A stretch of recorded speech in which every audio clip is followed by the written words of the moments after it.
Il ne faut jamais lancer un business en ligne dans sa passion. Je sais ce que je viens de dire, c'est complètement contre-intuitif. La plupart d'entre vous, vous dites, je veux quitter mon job pour me devenir libre et lancer du coup un business enfin dans quelque chose qui me passionne. Et pourtant, c'est ce qui va causer votre perte. On va parler de ça à l'intérieur de ce podcast. Si vous nous écoutez, de cette vidéo, si vous me regardez sur YouTube, c'est Charles, bienvenue dans cette vidéo. Je sais qu'on ne doit absolument pas lancer un business dans une thématique qui nous passionne parce que je l'ai fait.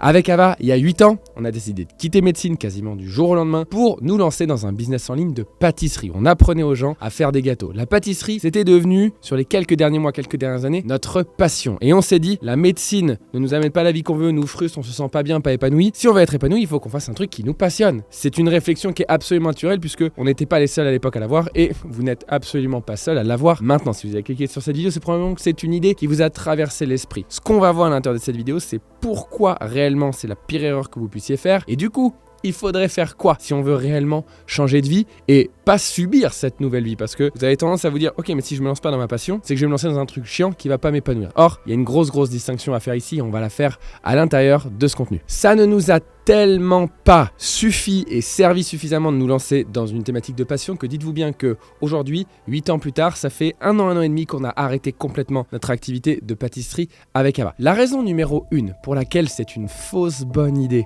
de vous lancer dans une passion, c'est que quelle que soit cette passion, à partir du moment où vous allez la transformer en votre travail, en votre source de revenus, en ce que vous faites toute la journée, elle va disparaître. Je vous le garantis, c'est du 100%. Est-ce que ça veut dire que vous allez passer du jour au lendemain de j'aime à je déteste? Pas du tout. Mais ce phénomène de passion va complètement s'essouffler. Et ce que je vois et ce que je crois avec les années, c'est que quand on a le plaisir d'avoir des passions, on doit faire en sorte que ça reste des passions. Absolument. Parce qu'il n'y a rien de plus extraordinaire que de passer du temps off sur ses passions. Ok, ça c'est la raison numéro 1. Ça va prendre pour certains 6 mois, pour d'autres ça va prendre 6 ans, mais le fait est qu'il est clair que cette passion va disparaître et ça va devenir juste une routine, ce que vous faites, votre métier, même si ça vous plaira probablement un petit peu plus que ce que vous faites aujourd'hui. Mais la raison numéro 2 est beaucoup plus importante et c'est là-dessus qu'on va réellement discuter aujourd'hui. Quand vous lancez un business, vous devez comprendre une chose, c'est qu'un business n'existe pas s'il ne règle pas un problème. Pensez à n'importe quel business qui existe sur cette planète, il règle toujours un problème distinct,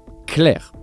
Okay, sinon les gens ne paieraient pas pour recevoir le service ou le produit. Une fois qu'on a compris ça, vous devez comprendre le deuxième niveau de compréhension de ce que je viens de dire, qui est que au plus vous réglez un problème qui est gros, qui est important, qui est douloureux, au plus votre business a du potentiel. Qui dit a du potentiel, dit a le potentiel de vous amener à la vie que vous voulez. Parce que au plus il y a du potentiel, au plus il se vend cher, au plus il se vend à beaucoup de monde, et au plus il se vend cher et à beaucoup de monde, au plus vous êtes capable de rapidement gagner votre vie et avoir la liberté temporelle, géographique, financière que vous souhaitez. Une fois qu'on a compris ça, on va se demander, dans mes passions, quel type de problème réellement douloureux, gros, puissant je peux régler? On était en pâtisserie, on adorait la pâtisserie, c'était notre passion. C'est quoi le gros problème que je peux régler en pâtisserie? Je peux aider quelqu'un qui fait des macarons avec la coque un peu craquelée ou il manque une collerette, ou je peux aider quelqu'un qui n'arrive pas à faire des pains au chocolat bien développés à le faire. Je peux aider quelqu'un à faire une tarte avec des bords de tarte qui tiennent bien, mais c'est quoi le vrai gros problème que je règle? Il y en a pas. Vous pouvez le chercher autant que vous le voulez, il y en a pas. Et donc, je vais pas pouvoir vendre une formation de pâtisserie très cher. Imaginons un contre-exemple. J'aide les gens à sortir du burn-out. Rendez-vous compte la différence entre mon problème c'est j'ai un burn-out ou mon problème c'est mes tartes sont pas assez jolies. Qu'est-ce que je vais vendre le plus cher? Une formation où je t'aide à sortir du burn-out ou une formation où je t'aide à ce que tes bords de tarte soient plus droits? La réponse est évidente. Je vais vendre beaucoup plus cher pour sortir du burn-out que la tarte parce que ça a beaucoup plus de valeur, parce que je règle un problème qui est beaucoup plus dur. AKA, je vais avoir besoin de beaucoup moins de clients ici, donc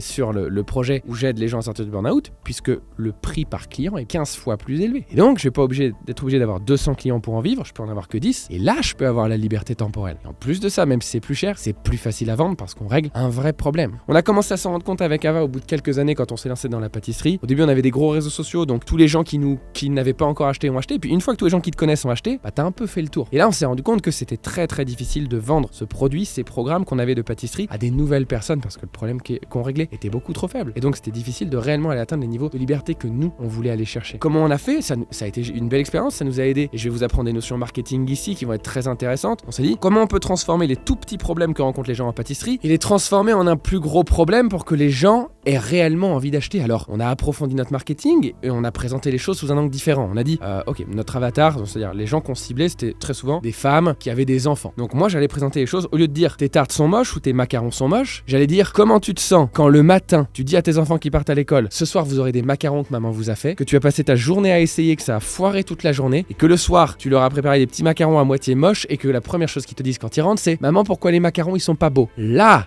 en le tournant comme ça, et au passage c'est vrai, on n'invente rien, c'est des situations qui existent réellement. Le problème ne devient pas les macarons sont moches, mon problème devient je suis pas fier de moi, je suis en situation d'échec, je m'en veux, mes enfants sont pas fiers de moi. Comme on a réussi à adopter ce nouveau discours marketing, on a réussi à obtenir des résultats qui étaient assez extraordinaires en pâtisserie, mais ça nous a forcé à nous former beaucoup plus en marketing et à être beaucoup plus puissants. La plupart d'entre vous, quand vous allez vous lancer, vous n'aurez pas ce niveau de projection marketing parce que vous connaîtrez pas bien votre avatar suffisamment, quels sont ses problèmes, les conséquences du problème, et vous serez pas aussi bien formé que nous après plusieurs années d'expérience en marketing. Et même avec ce niveau de marketing, on n'arrivait plus à suivre le rythme en pâtisserie parce qu'on n'arrivait pas à générer suffisamment de ventes pour avoir le mode de vie qu'on souhaitait. Alors que un burn-out, c'est un burn-out. Quelqu'un qui lance aujourd'hui un accompagnement pour le sommeil du nouveau-né à un parent qui ne dort pas depuis 3 mois, c'est un problème dur. Il va pas falloir être un génie du marketing pour le vendre. Et on va pas le vendre 200 €, on va le vendre 2000 parce qu'il y a un vrai problème à solutionner. Les gens achètent quand ils ont l'impression qu'ils vont recevoir quelque chose qui a plus de valeur que le billet, que le virement qu'ils vous ont fait. Quand vous n'avez pas dormi pendant 3 mois, c'est peut-être arrivé à certains d'entre vous qui m'écoutent ou qui me regardent, si vous pouviez payer une baguette magique 2000 € et que le bébé dorme à partir de maintenant, mais vous seriez prêt à payer 10 000 €, mettre toutes vos économies.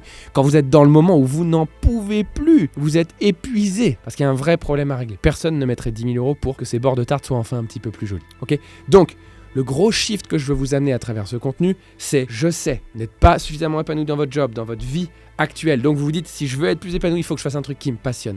Or, vous devez faire un truc qui marche suffisamment pour vous laisser plein de temps libre, pour continuer de faire ce qui vous passionne. Pas comme un job, comme un hobby. Vos hobbies doivent rester vos hobbies, vos passions doivent rester vos passions. Croire autrement est une illusion. J'espère que le message est passé. Au passage, quand je dis vous devez lancer quelque chose qui marche, vous devez lancer quelque chose qui marche et qui vous plaît.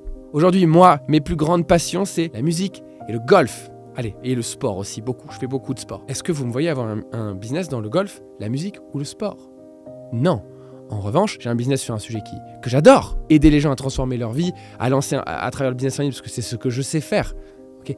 Et ce job-là me rapporte des revenus qui correspondent à mes critères, me permettent de bosser 4 heures par jour, 4 jours semaine, donc de me laisser beaucoup de temps pour moi. Et je vais jouer au golf 2 fois, 3 fois par semaine. Je peux jouer de la guitare, chanter tous les jours parce que j'adore ça. Et je vais au sport tous les jours. Et mes passions restent mes passions. Et je vais chercher des revenus que je n'aurais jamais pu aller chercher si j'étais resté dans mes zones de passion. J'espère que ce contenu va vous permettre de réfléchir profondément à comment vous abordez cette transition et peut-être ce lancement de projet dans un business en ligne. Si ce contenu vous a plu et que vous m'écoutez sur les différentes plateformes de podcast, vous pouvez mettre un petit like et surtout vous abonner à la chaîne parce qu'on sort une fois par semaine un nouvel épisode. Si vous êtes sur YouTube, mettez un petit like en dessous de cette vidéo si ça vous a plu. Abonnez-vous surtout et appuyez sur la petite cloche pour avoir les notifications. Les notifications, ça vous permet d'avoir un petit rappel à chaque fois qu'il y a une vidéo qui sort. Si vous avez l'impression d'avoir écouté cette vidéo et que ça vous a fait du bien et que ça vous a aidé, le meilleur moyen de vous faire du bien sur les prochaines semaines, c'est d'activer la cloche parce que vous allez avoir un petit reminder de hop, un nouveau petit contenu qui peut me faire du bien, un nouveau contenu qui peut me faire du bien. Ça peut paraître tout bête et je vous le dis à ce moment-là, et je sais que moi-même quand j'entends les gens sur YouTube ou quoi me dire abonne-toi, je me dis oui, je comprends, je vais le faire, mais presque j'ai l'impression qu'ils ne me parlent pas à moi. C'est à toi que je parle là. Toi qui me regardes, toi qui m'écoutes, peut-être que tu écoutes le podcast de temps en temps ou régulièrement même et que tu n'es pas abonné à la chaîne, ça nous ferait non seulement énormément plaisir, mais surtout ça nous montre les sujets qui te plaisent le plus et ça va nous permettre donc produire beaucoup plus. Donc sur ce, j'espère que ça t'a plu, je te souhaite une belle journée et je te dis à bientôt dans un prochain podcast ou une prochaine vidéo. À bientôt, ciao.